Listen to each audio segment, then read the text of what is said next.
Nursery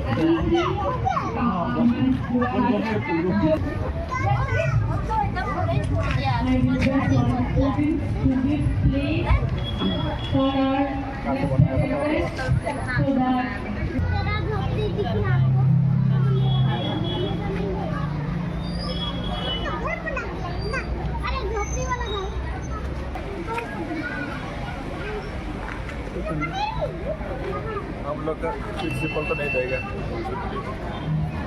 नहीं, मैंने यहाँ देखने के लिए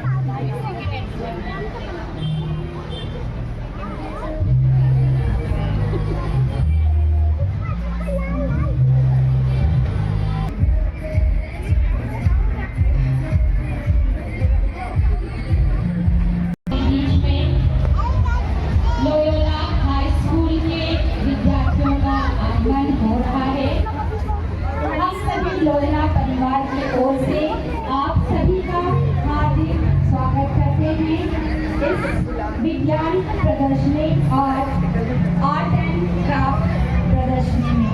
आप बेझिझक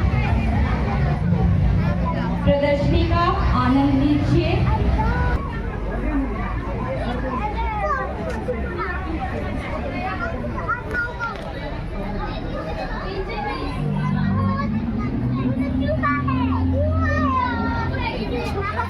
चुरा नहीं है कबूतर है।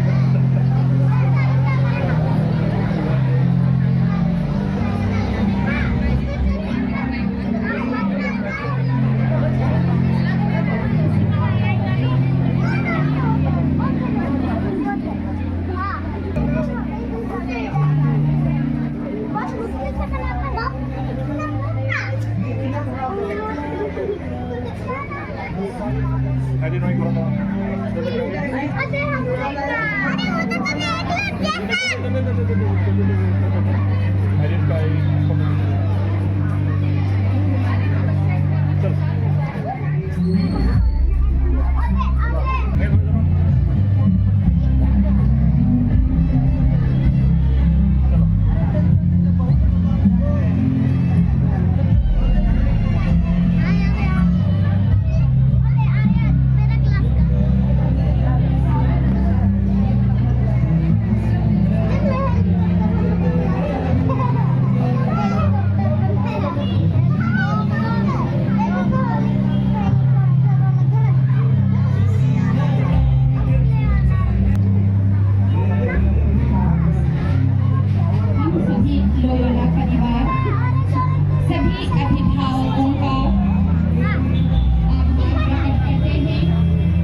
जहाँ पर खाने पीने का स्टॉल लगा हो तो विद्यार्थियों और अभिभावकों से अनुरोध है कि आप food stall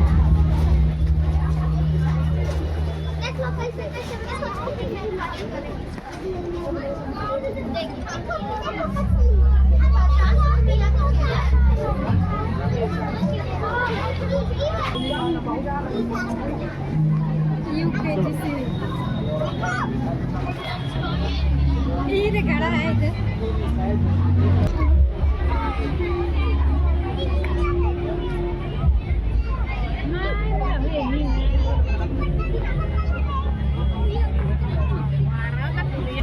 I request all the students of class 4, request the parents to move ahead. All the students of class 4, request the parents to move ahead. Short, so that parents can move ahead. Short and clear. अपने से जाएगा इधर भैया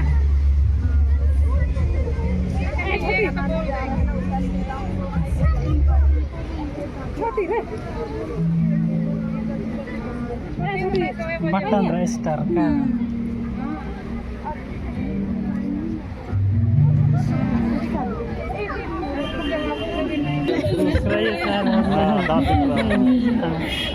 अच्छा दिख रहा है। अच्छा दिख रहा है। मॉडल देर लग रहा है, तो अच्छा ही होगा।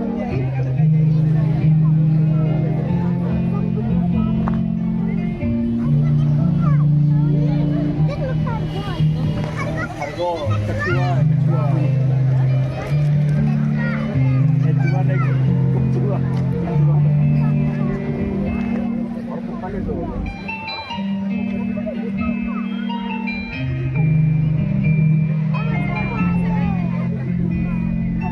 So,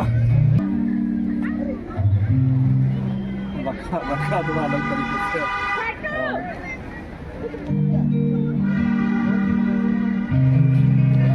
Kita ka video. कोई पकड़ा हाँ, तो पिन मार दिया बगल में, हो गया। चिड़िया छोटा गड्ढा बड़ा था। छोटा बड़ा था।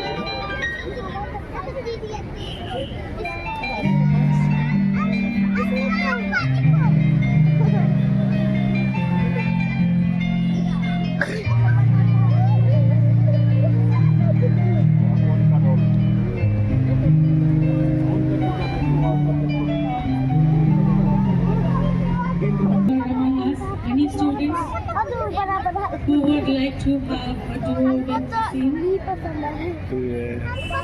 ऐसा कोई स्टूडेंट है जो हमारे टैलेंटेड म्यूजिशियन के फोटो बनाया आप लोगों ने? कोई स्टूडेंट ऐसा कोई स्टूडेंट है?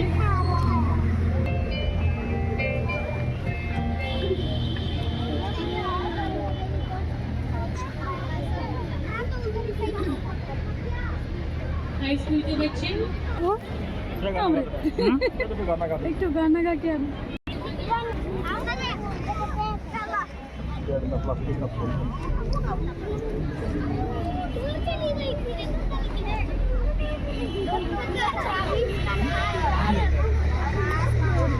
चलते नहीं कर रहा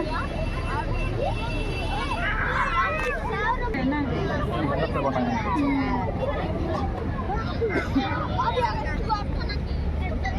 थोड़ा सा मेहनत किया है।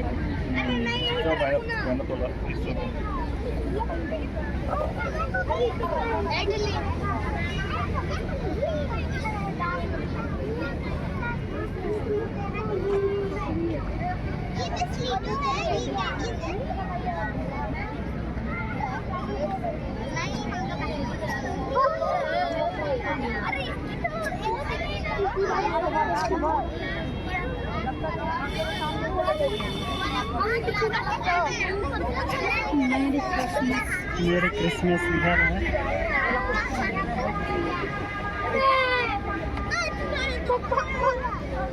हाँ, मुस्कुरा रहे हैं।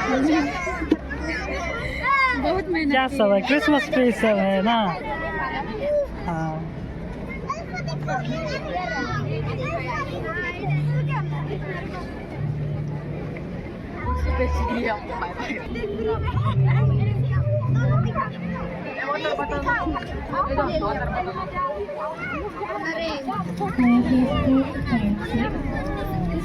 I see there is a lot of crowd in the participation. यही वाला बनाया है, अपने से बनाया है।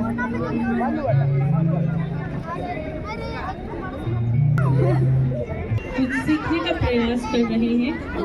आप वहाँ उनका फूड स्टॉल के सामने थोड़ा धैर्य बनाएं, आराम से अपना टर्न का वेट करें, इधर अमेरिका बातें करें, वार्तालाप करें और समझिए कि वो इस शरीर और प्रेम से क्या सीखना चाह रहे हैं और क्या इसमें वो सफल हो पा रहे हैं।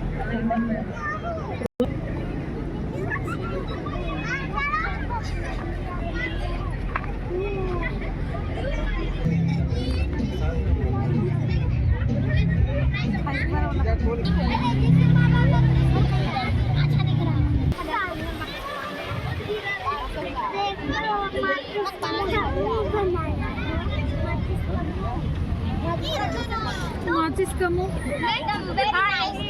Very nice. Please. Hi, mommy.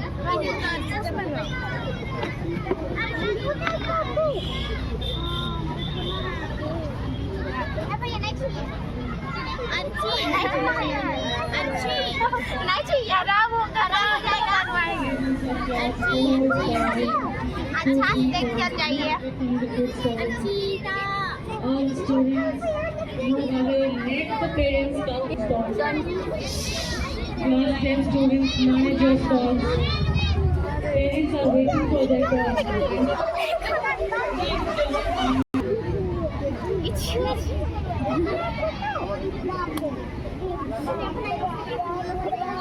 Ako ahon pagi ka.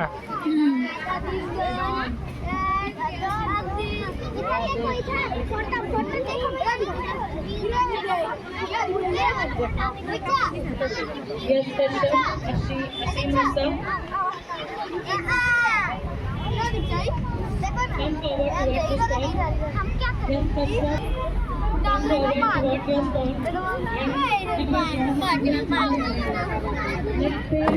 पानी में गिला हो तो मुझे लगता है Don't leave your stalls. You're going to be more proud. Students are on the way, so I request every table to take their places.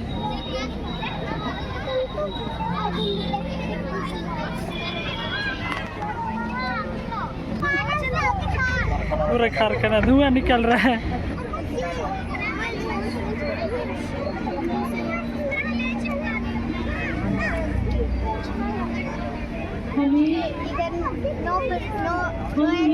हम सब ये देख रहे हैं भीड़ की वजह से काफी धूल फैल रहा है।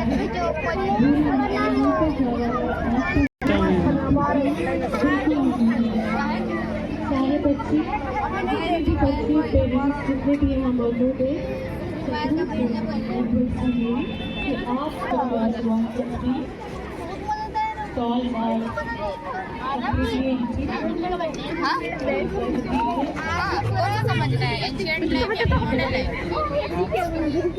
भाई आगे बोलिए।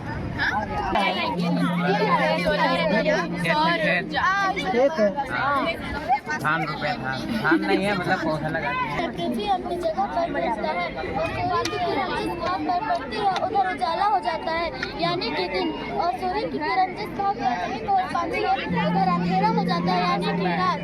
Thank you. इसके बारे में कुछ बता सकते हैं? बताओ।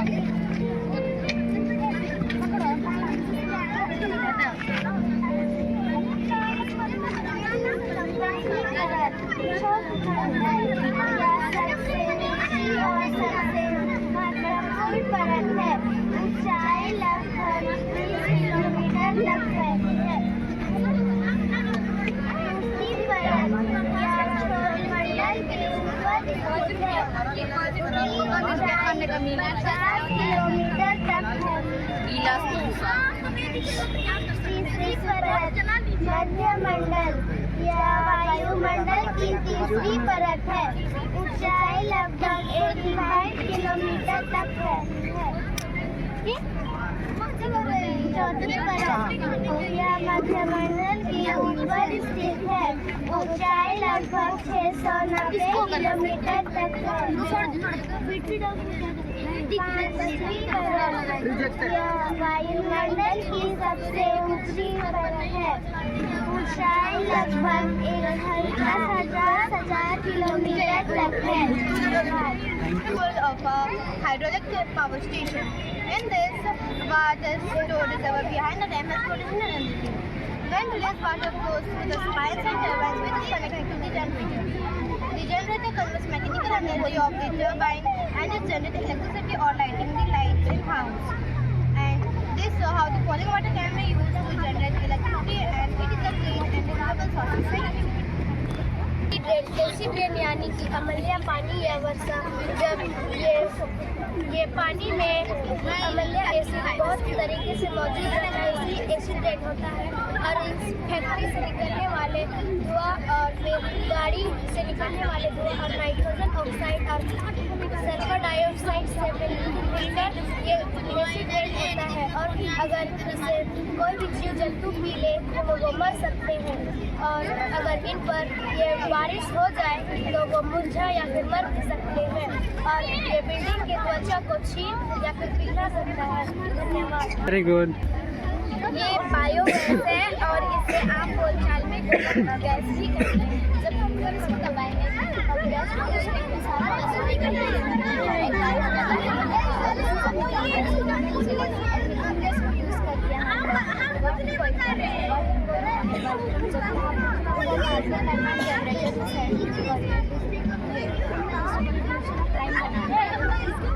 Very good. बनाया है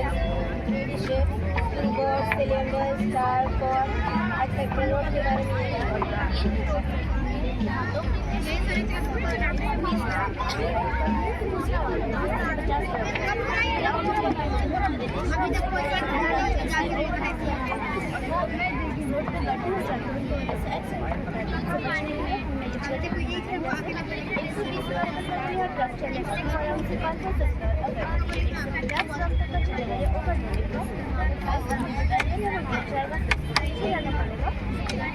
द्वारा ये खोला जाएगा और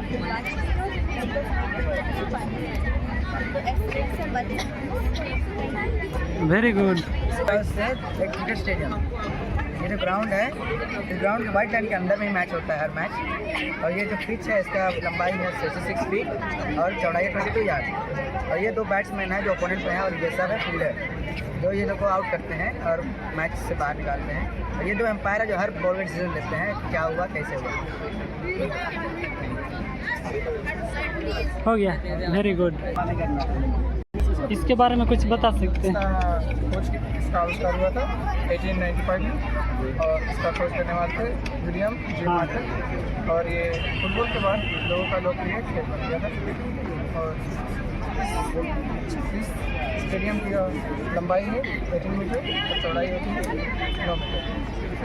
इसमें टोटल 12 प्लेयर होते हैं, एक टीम में 6 और दूसरी टीम में 6। हम लोग बनाए क्रिकेट स्टेडियम। और इसका रूल होता है अगर बॉल लाइन के बाहर जाओ तो वो आउट कहलाता है और पॉइंट दूसरे टीम में मिल जाता है। और एक प्लेयर 2 बार बॉल को फाइट नहीं करता है। लंबाई है वेरी गुड। हमारा भारत देश का मेगा स्टेडियम और ये स्टेडियम हमारा हॉकी का फील्ड है।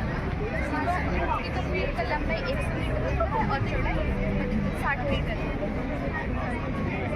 हमारी गेम में 2 टीमें होती हैं। स्कोर चलते 16 प्लेयर्स 5 एक्स्ट्रा प्लेयर और बाकी 11 प्लेयर्स। Very good. फुटबॉल के बारे में बताइए। तो फुटबॉल जो बहुत ज़्यादा हिस्टोरिक गेम है, ये इंग्लैंड में इन्वेंट हुआ था 19th सेंचुरी में। अभी ये पूरे वर्ल्ड वाइड में खेला जाता है। अगर इस ग्राउंड के बारे में बताएंगे तो ये 90 to 120 मीटर्स लंबा होता है, इसका लेंथ होता है। और ब्रेथ के बारे में बोलेंगे तो 45 to 90 मीटर्स होता है। ये जो ग्राउंड है ये कंसिस्ट करता है गोल पोस्ट का, penalty area, mid circle, mid point और ये टच लाइन। इसके लिए अगर प्लेयर्स की पोजीशन के बारे में बताएंगे तो ये गोलकीपर है जो गोल सेव करता है। ये डिफेंडर्स हैं जो गोलकीपर का हेल्प करते हैं ताकि वो सही से गोल सेव कर सके और अपोनेंट प्लेयर्स उस पर ना आ सके। और मिडफील्डर्स जो डिफेंस भी करते हैं साथ में अटैक भी करते हैं। और जो फॉरवर्ड प्लेयर्स हैं वो स्पेशली अटैक के लिए ही रहते हैं। और ज्योमेट्री एक ट्रायंगल के बारे में बताता है और ये 180 डिग्री का एंगल बना रहा है। और ये बिल्डर लोग ये प्रोसेस यूज करते हैं घर और बिल्डिंग बनाने में। Very good. मेटल जार है जिसमें हम लोग कचरा या फिर प्लास्टिक जलाते हैं और ये जो गर्मी निकलता है ये सोलर पैनल खींचता है और तार के द्वारा यहाँ पे टावर पे आता है और टावर से बिजली बनता है और हमारे घर में आता है। और जिससे ये धुआं निकलता है उससे हम लोग रिंग बना सकते हैं और ऐसे बनता है। और कुछ हम लोग ड्राइंग भी बना सकते हैं और सीमेंट भी बना सकते हैं। Thank you. हाँ, वेरी गुड। ये बीज की आकार होती है, ये हमारे यूरेटर से इसके द्वारा हमारा वेस्ट प्रोडक्ट यूरिनरी ब्लैडर बन जाता है। ये यूरिनरी ब्लैडर है इसमें हमारा वेस्ट प्रोडक्ट स्टोर होता है और ये यूरेथ्रा है, यहाँ से हमारा वेस्ट प्रोडक्ट बाहर निकलता है। लोनावाला हाई स्कूल के विद्यार्थी लोग एक सूची में है। इसके बर्नर की मदद से यहाँ मौजूद पानी और नमक को गर्म कर लेते हैं, जिससे कि पानी भाप में बदल जाता है और नमक नहीं रह जाता है। फिर वो भाप में बदला पानी इस पाइप के द्वारा कंडेंसर में पहुँच जाता है और कंडेंसर में मौजूद ठंडा जल उस भाप को पानी की छोटी छोटी बूंदों में बदल देता है, जो कि यहाँ ठंडा हो जाता है। इस जल को हम लोग बैटरी मोटर आदि भी करते थे। ये क्या है? टेस्ला। हम लोग AC जनरेटर बना है, जहाँ पर हम लोग पोटेंशियल एनर्जी से इलेक्ट्रिसिटी बनाते हैं। यहाँ पर आप देख सकते हैं छोटा सेटअप है, यहाँ 2 मैग्नेट है, एक आर्मेचर है और आर्मेचर बना है कॉपर वायर से। यह कार्बन प्रेशर है, जहाँ से हम लोग वोल्ट मीटर को नापेंगे इस मशीन से। आप देख सकते हैं electricity generate volt meter. Very good. इसके बारे में कुछ बता सकते हैं? पानी से कैसे बिजली प्रोड्यूस हो रहा है। हम लोगों ने स्मार्ट सिटी बनाया है और हमारे स्मार्ट सिटी का ये खासियत है कि हमने यहाँ पे सोलर पैनल लगाया है, जो सूरज की ऊर्जा से हमारे इलेक्ट्रिसिटी जनरेट करता है हमारे घरों में और सभी जगह लाइट आती है। इसके बारे में बता सकते हैं कुछ? ये सौर ऊर्जा सिंचाई प्रणाली है, मतलब किसान कैसे सोलर के द्वारा खेतों की सिंचाई करते हैं। जब सूरज की रोशनी सोलर पैनल पर पड़ती है तो सोलर पैनल धूप को अवशोषित करता है और उसको बिजली में बदल देता है, और वही बिजली से यह मोटर चलता है कुओं से और अन्य जलाशयों से। मोटर से इस पाइप के द्वारा खेतों की सिंचाई की जाती है और किसानों को बिजली और डीजल से बचत मिलती है। और सूखे इलाकों में इसकी बहुत उपयोगिता होती है और पानी की बर्बादी कम होती है और फसलों की उत्पादकता को बढ़ाती है। Very good. हिंदी में प्रेफर करें? हाँ, हिंदी में।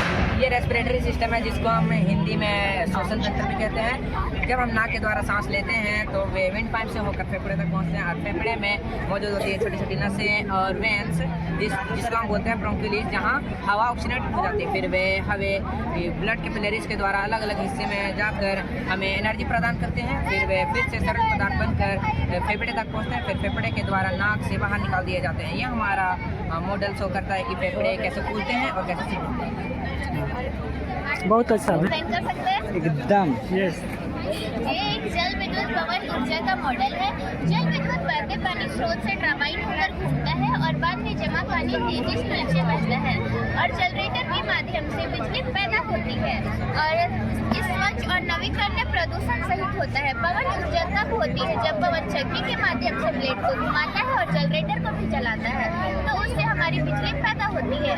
और तेज हवा अधिक ऊर्जा देती है। पवन ऊर्जा नवीकरणीय और प्रदूषण सहित होती है। इसके बारे में कुछ बता सकते हैं? हमने क्लास 9 तक हमने बायोलॉजिकल रेजिन बनाया है। रेजिन का मतलब होता है पत्थरों का टुकड़ा। पत्थर का टुकड़ा नहीं दिखा है, पत्थर से बना रहता है। दिखाया जब तैयार हो जाते हैं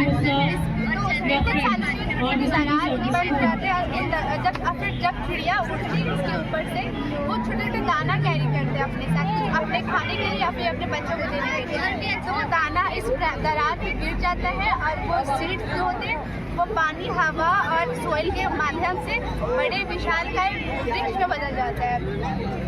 और जब पेड़ बड़ा हो जाता है तो उसके जो जड़ होते हैं वो क्रैक्स में अंदर जाते हैं। वो जो क्रैक जो पहले से थे छोटे छोटे क्रैक्स थे वो चौड़े और बड़े हो जाते हैं, जिसके कारण फूल टूट जाता है। फूल का टूटना पेड़ में होता है, उसके लिए नेचुरल फिनोमेना होता है, जैसे बाढ़ हो गया, आंधी तूफान आ जाता है। एक यहाँ पे लोड लेवल हम लोग का टूटा था, वो ज़्यादा वर्षा ऋतु होने के कारण टूटा था। अगर इसके क्वेश्चन से बहुत सारे पूछे, अगर हम ऐसे छोटा मोटा पौधा देंगे फूल के किनारे, उसे निकाल के जो खुला मैदान में लगा दिया जाए, जिससे कारण हम लोग को उससे कुछ बेनिफिट्स हो जाएगा और फूल भी बचाने का है। हम लोग हमारे ग्रुप ने एक यंत्र का निर्माण किया है, इसके माध्यम से हम ये दर्शाना चाहते हैं कि हम लोग बिजली का उत्पादन किस प्रकार से इस प्लांट में करते हैं। सबसे पहले हम लोग मालगाड़ी से यहाँ प्लांट तक हम लोग कोयला ट्रांसपोर्ट करते हैं, फिर यहाँ पे कन्वेयर बेल्ट होता है, उसमें डाला जाता है कोयला, फिर ये कन्वेयर बेल्ट से ऊपर जाता है प्रेशर में, यहाँ से जो इसमें पड़ता है, यहाँ पे जो बर्नर होता है, यहाँ पे और बाकी मिनरल्स के साथ जाके चलता है। इसकी वजह से उसमें ऊर्जा का उत्पादन होता है, बॉयलर में पानी होता है, उसको गर्म करना है। यहाँ सामने से टरबाइन है, यहाँ पे पानी का भाप डाला रहता है, तो ये टरबाइन होता है। टरबाइन जो है वो एक जनरेटर से कनेक्टेड होता है नीचे, और जनरेटर में जाकर के यांत्रिक ऊर्जा को विद्युत ऊर्जा में कन्वर्ट करता है और बिजली का उत्पादन करता है। फिर हम लोग उस बिजली को ट्रांसफार्मर की मदद से घर तक पहुँचाते हैं। हाँ, बहुत अच्छा है। वोटिंग मशीन यह एक आधुनिक और सुरक्षित उपकरण है। इसके दो भाग होते हैं, कंट्रोल यूनिट और बैलेंस यूनिट। बैलेंस यूनिट इसमें उम्मीदवारों के नाम दिए जाते हैं और बगल में बटन दिया जाता है। अगर आप इसे प्रेस करते हैं तो बीप की आवाज़ आती है।